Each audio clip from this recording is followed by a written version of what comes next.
উলুবেড়িয়ার পূর্ব কালীনগরের ঐতিহ্যবাহী কালীবাড়ির প্রতিষ্ঠা দিবস উপলক্ষে মেতে উঠল সারা গ্রাম। বুধবার এই উপলক্ষে গঙ্গা তীরবর্তী উলুবেড়িয়া ১ নম্বর ব্লকের কালীনগর গ্রাম পঞ্চায়েতের পূর্ব কালীনগর কালীবাড়ি চত্বরে দিনভর নানা কর্মসূচির আয়োজন করা হয়। উদ্যোক্তারা জানিয়েছেন, দিনভর হরিনাম সংকীর্তন, ভোগ বিতরণের পাশাপাশি গঙ্গারতির আয়োজন করা হয়। কালীবাড়ির প্রতিষ্ঠা দিবস উপলক্ষে এদিন প্রচুর লোকের সমাগম ঘটেছিল। পূর্ব কালীনগর কালীবাড়িতে আজ ৩৮তম প্রতিষ্ঠা দিবস। এই প্রতিষ্ঠা দিবস উপলক্ষে হরিনাম সারাদিন চলবে।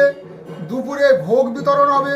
প্রায় ৩,০০০ লোকের আয়োজন, সারা দিন ভোগ বিতরণ হবে। ভোগ বিতরণ শেষের পরে সন্ধে আরতি হবে। মায়ের আরতি হওয়ার পর গঙ্গা আরতি হবে। সেই গঙ্গা আরতিতে প্রচুর লোকের সমাগম হয়।